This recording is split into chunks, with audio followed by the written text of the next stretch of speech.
يا أيها الذين آمنوا استعينوا بالصبر والصلاة إن الله مع الصابرين۔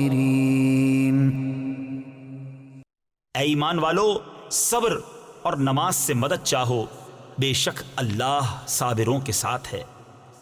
سائیں میرا آپ سے ایک سوال ہے، مدد تو اللہ سے مانگی جاتی ہے اور اس آیت میں فرما گیا نماز اور صبر سے مدد مانگا کرو، آپ یہ بتائیں اس کا مطلب کیا ہے؟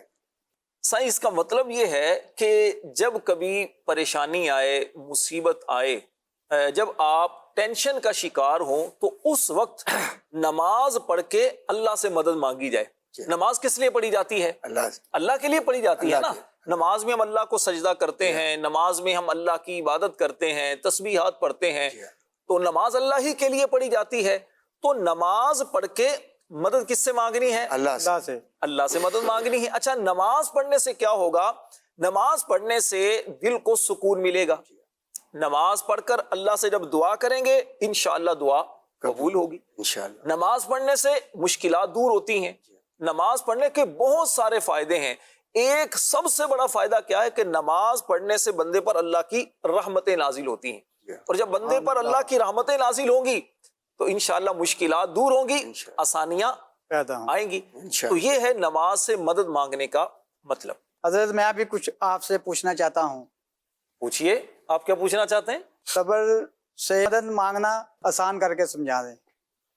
صبر سے مدد طلب کرنے کا مطلب یہ ہے کہ جب ہم عبادت کرتے ہیں تو عبادت کرتے ہوئے اب مشکل تو ہوتی ہے نا۔ جیسے اگر حج کوئی کرنے جائے تو حج کرنے میں ظاہری بات ہے تھکاوٹ بھی ہوگی، پیسہ بھی خرچ ہوگا۔ اچھا، حج میں آپ کیا کرتے ہیں؟ طواف بھی کرنا ہوگا اور پیدل بھی کافی چلنا ہوگا، تو تھوڑا نفس پر بھاری تو لگے گا نا۔ اچھا، اسی طرح کیا کہتے ہیں، کوئی بھی نیک کام کرتے ہیں، نماز بھی اگر پڑھتے ہیں تو نفس پر بھاری لگتا ہے نا، تو اب اس پر صبر کرنا ہے۔ اچھا، اسی طرح گناہوں سے رکنے میں یہ بھی یقیناً انسان کو ہمت کرنا پڑتی ہے۔ نفس تو کہتا ہے کہ گناہ کرو، معاذ اللہ گانے سنو یا پھر غلط کاموں کی طرف جاؤ، لیکن اپنے آپ کو روکنا ہے۔ صبر کا مطلب ہے رک جانا۔ تو اب صبر کر کے بندہ کیا کرے گا؟ ان چیزوں سے رکے گا۔ تو اس طرح صبر سے مدد مانگنی ہے کہ ان چیزوں سے رک جانا ہے اور صبر کرنا ہے۔ اسی طرح نفسانی خواہشات پورا نہ کرنے پر صبر کیا جائے۔ تو اس کا مطلب کیا ہے کہ بندے نے صبر سے مدد چاہی۔ اور در حقیقت کیا ہے کہ مدد تو بندہ اللہ سے ہی مانگتا ہے، ٹھیک ہے نا، لیکن صبر ہے، نماز ہے، روزہ ہے، اسی طرح کی جو عبادات ہیں، ان کے ذریعے بندہ اللہ کا قرب حاصل کرتا ہے۔